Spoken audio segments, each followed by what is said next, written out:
The title of this note is Completing the Square. Completing the square is a factoring technique that relies on something called perfect square trinomials. And so a perfect square trinomial happens when you have two factors that are the same. So for example, x plus 3 times x plus 3. They're the same. Sometimes that's written as x plus 3 quantity squared. And so if I were to FOIL this out, multiplying the first and the outsides, then the insides and the last, or some of you like box method, I'm going to get x squared plus 3x plus 3x plus 9, and I'm going to simplify that to get x squared plus 6x plus 9. So x squared plus 6x plus 9 is called a perfect square trinomial because its factors are the same, or x plus 3 times x plus 3, or we can write it as x plus 3 squared. That's why it's called a perfect square trinomial, because the factors are something squared. And so one of the things that you might notice in a perfect square trinomial is that if the factor is x plus 3, the last number is 3 squared, and the middle term is double of 3. And that's a pattern that holds true for all perfect square trinomials. So let's look at a different one. Let's look at x minus 5 quantity squared. So I could write it out as x minus 5 times x minus 5. And when I FOIL this out, I'm going to get x squared minus 5x plus 25. And to simplify, x squared minus 10x plus 25. So x squared minus 10x plus 25 is a perfect square trinomial. The last number is 5 squared, and the middle number is double of negative 5. Oh, actually, this is negative 5 squared. Doesn't matter. It's negative 5 times negative 5, still positive 25. So we can use this pattern to factor perfect square trinomials pretty quickly.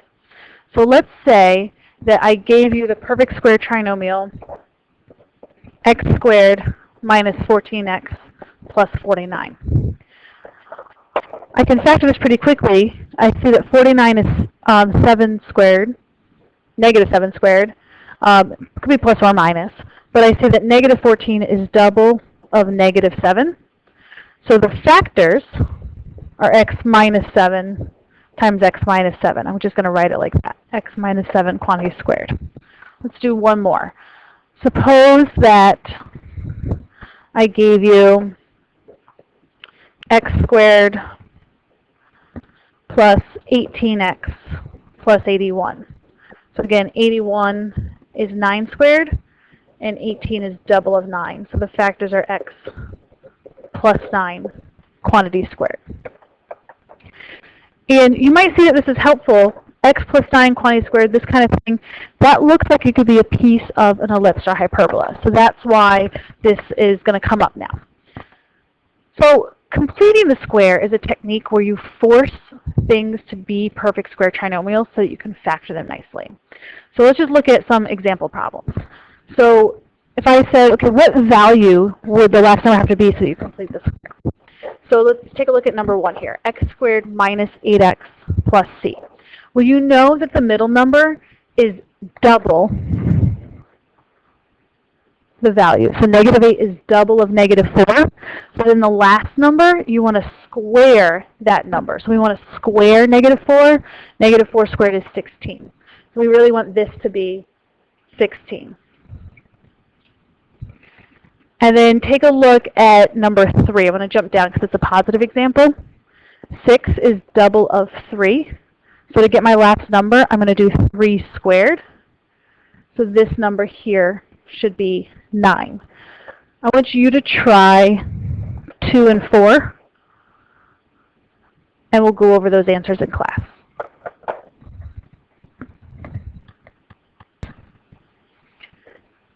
Okay, so here we have some equations that we're going to solve using the technique completing the square. So take a look at number 5. I'm going to write it here so I have more space. I have v squared minus 18v minus 63. What I'm going to do is, equals 0. I'm going to move the minus 63 to the other side of the equal sign. And then I'm going to think of it like I just did 1 through 4. I'm going to put a blank there, plus blank. Plus blank. And I put a blank on both sides because in algebra, as long as you add the same amount to both sides of the equation, you're going to maintain the equality. You're going to balance your equation. So now I'm going to think, okay, this middle term here is double of what number? It's double of -9. So the number here in this blank that'll make a perfect square trinomial is -9 squared, which is 81. And I'm allowed to do that so long as I also add 81 on the right side of the equation. And the reason this is so helpful is because now I can really easily factor this piece. This piece is going to be v minus 9 quantity squared equals, and then I would just take the sum of that piece there. Okay, you don't need to solve it. I just want you to get this far. Okay, get as far as having the left side factored equaling some number. I'm going to show you number 6. So I'm going to move the 83 to the other side of the equal sign. And I have n squared minus 14n plus a blank equals 83 plus a blank. And the number that goes in the blank is the number that completes the square. The middle term is double of -7. So the number that completes the square is -7 squared. So the left side here is n minus 7 quantity squared equals 132, I believe. So do your best, try number 7 and 8, and we'll talk about that in class.